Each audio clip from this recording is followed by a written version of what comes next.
Wall Street just initiated coverage on 3 quantum stocks with price targets that'll make your head spin. But the data they're not showing you? That's what separates the informed from the bag holders. Look, if you're short on time, or you just don't trust some cat on the internet, fair enough. Here's the one thing you need to know. Quantum computing is real. The progress is real.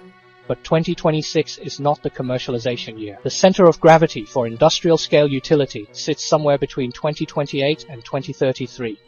DARPA literally framed their program around reaching utility scale by 2033. So if you're buying these stocks, expecting earnings power next year, you're buying a narrative, not a business. Still here? Still interested? Good. Let me show you what the numbers actually say in the next 10 minutes. And for those who are new here, I'm DataCat, former corporate slave, analyst, at a Fortune 50 company. Traded the fluorescent lights and endless spreadsheets for, well, different spreadsheets and a microphone. This channel's about 5 months old now, so I'm still figuring things out honestly. I'm not here to sell you a course or pretend I've got all the answers, but if you're into this kind of stuff, please smash that like and subscribe button for me. Oh, and yes, DataCat. Because like a cat, I'm curious, I knock things off tables when they don't make sense, and I have very strong opinions about when people are being fed garbage. Speaking of which, on December 16th, Jefferies formally initiated coverage on the 3 main pure-play public quantum names. IonQ, buy rating $100 price target. D-Wave, buy rating $45 price target. Rigetti, hold rating $30 price target. Now, why does this matter? Because sell-side coverage brings institutional attention, it brings liquidity. It's basically Wall Street saying, hey, these are real enough to talk about now. But, from my point of view, whether these stocks hold ground in 2026 depends on 2 things that have nothing to do with inspirational TAM slides.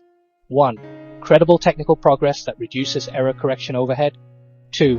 Actual commercial conversion. I'm talking recurring revenue, usage metrics, backlog turning into recognized revenue. Not hype, not announcements, conversion. Now I'm not just pulling this timeline out of thin air.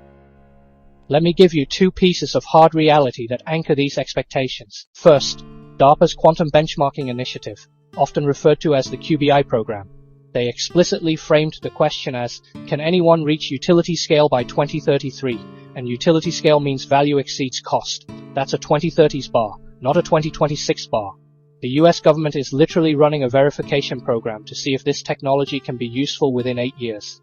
Second, IBM's published roadmap. They're targeting scientific quantum advantage by end of 2026. That's progress, that's real. But large-scale fault tolerance? That's their Starling milestone, scheduled for around 2028 and 2029. So when I say 2026 isn't the commercialization year, I'm not being pessimistic. I'm reading what the people actually building this stuff are saying publicly. The milestones are getting sharper. Governments are forcing verification. But the center of gravity for industrial-scale utility is still 2028 to 2033. So let me break down each company so you can see what's actually happening beneath the surface. IonQ is, financially speaking, the strongest of the 3, supported by solid numbers. Q3 2025 revenue hit $39.9 million. That's up 222% year over year. They raised their full year 2025 revenue guidance to between $106 million and $110 million. Cash position, $1.5 billion. As of September 30th, 2025, and after closing a $2 billion equity offering in October, pro forma cash sits around $3.5 billion. That's a lot of runway. Survival risk? Basically off the table. But, and you knew there was a but, they're still losing money. Adjusted EBITDA loss guidance for 2025 between negative $206 million and negative $216 million. So what holds ground in 2026? The balance sheet removes financing panic. They can fund multi-year R&D without investors worrying about dilution every quarter. That's real, not narrative. What's fragile? Revenue quality. Investors are going to start asking how much of this is repeatable cloud consumption versus one-off milestone-based contracts. We need to understand that there's a difference between customer pays monthly and government grant hits in Q2.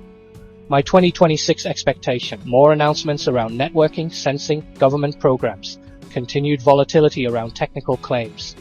Watch whether revenue grows without relying on lumpy one-time items and whether margins improve as they scale. Then we have D-Wave, which is interesting because they can actually say something most quantum companies can't.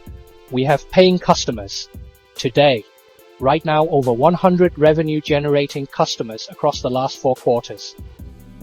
But, and I say this gently, Q3 2025 revenue was $3.7 million. Yes, that's up 100% year over year, but it's still $3.7 million. My old company spent more than that on coffee. Okay, that might be a bit too exaggerated, but you know what I mean. Cash balance, $836 million. Hence, debt is manageable at around $32 million in long-term loans. And what holds ground? Commercial traction is real. They have customers, they have very high reported gross margins. That's not nothing. But what's fragile? 2 things. First, the market still debates how large the addressable market is for quantum annealing versus universal gate model systems. D-Wave does annealing. Some folks think that's a niche, not the main event. Second, that massive cash balance came from capital markets activity. Warrants, ATM offerings. Great for survival, but it typically means dilution and narrative-driven trading. When your stock moves on warrant exercises, you're not in control of your own story. 2026 expectations. The stock will react most to bookings converting to revenue. Any large multi-year deals. They cited a €10 million booking in Italy, for example, and tangible progress on their gate model path. They've got to show scaling beyond low single-digit quarterly revenue. Commercial traction keeps the narrative alive. But narratives eventually need numbers. Then we have Rigetti, which is also well-funded now. Liquidity sits at over $558 million.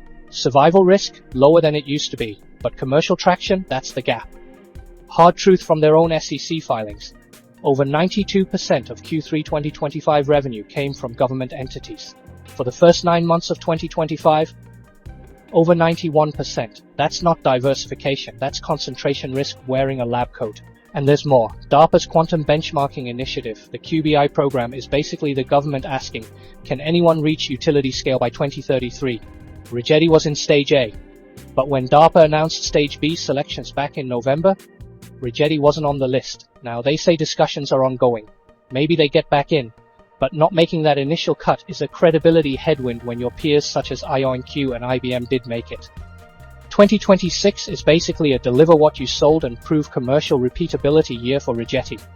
They've got 5.7 million in purchase orders for 2 9-qubit systems, with delivery expected in the first half of 2026. They're targeting a 150-plus qubit system by end of 2026 with improved gate fidelity. But the stock probably won't re-rate sustainably unless revenue grows and diversifies beyond government contracts. Quick note on the charts, and look, I'll be upfront, these are narrative-driven, catalyst-driven names, so pure technical signals have lower reliability, but the tape still tells you something. Across all 3, IonQ, D-Wave, Rigetti, the common message is primary trend sideways, price is trading below key trend resistance zones. Basically not in a confirmed uptrend, weekly MACD bearish, strengthening distribution patterns with negative money flow. In simple terms, recent rallies simply aren't being confirmed by accumulation. That said, if I had to pick the technically cleanest of the 3, it's D-Wave. Here's what the tape shows on D-Wave specifically. Regime. Neutral base attempt, still under a bearish umbrella. Momentum is decelerating upward with bullish divergence, that's a bounce or base attempt. Trend strength sits around 50, but ADX is still low. Again, not a clean trend. More chop. Entry quality? Well, let's just say you'd need a big heart to do so. And key levels to watch? Support sits at 2350 to 2380, then the 1855 to 1770 zone. And the trend channel band 2340 to 2420, that's your decision zone.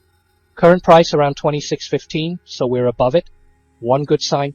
Resistance clusters at 2918, 3130 and 3239. That 29 to 3240 range is where multiple resistances stack up. That's the real break the range area. What would change the tape? Acceptance above 2422 helps, and we're there. But without improving flow and volume, breakouts are more failure prone. The stock needs sustained accumulation, not just headlines. So yes, QBTS looks relatively cleaner, but cleanest of 3 speculative names is still speculative. Keep that in perspective.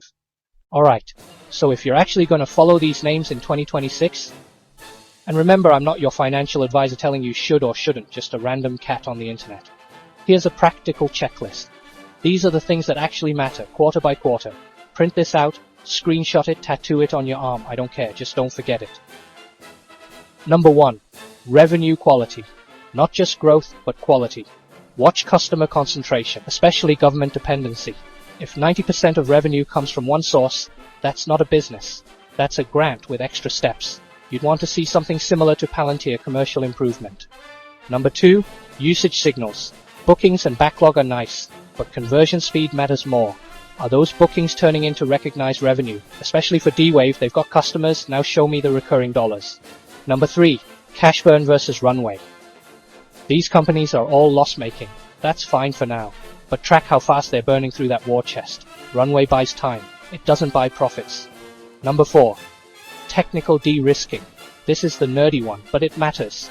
Look for demonstrations that reduce error correction overhead. Logical qubits with improving logical error rates. If you see headlines about fidelity improvements, pay attention. That's the stuff that actually moves the technology forward. Number 5, external validation. Movement in programs like DARPA QBI. Who advances stages? Who gets left behind? When the government picks winners, the market tends to follow. Rigetti not making stage B initially? That's a data point. Whoever moves forward in 2026? Also a data point. Track these 5 things and you'll know more than 90% of people trading these names on vibes alone. So does the quantum 2026 narrative hold up? Technically and geopolitically, yes.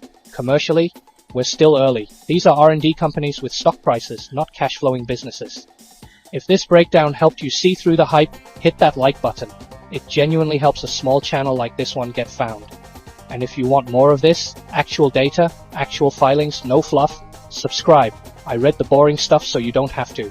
Thanks for watching, stay curious, and remember, even cats look before they leap. Alright, DataCat out, and I'll see you in the next one.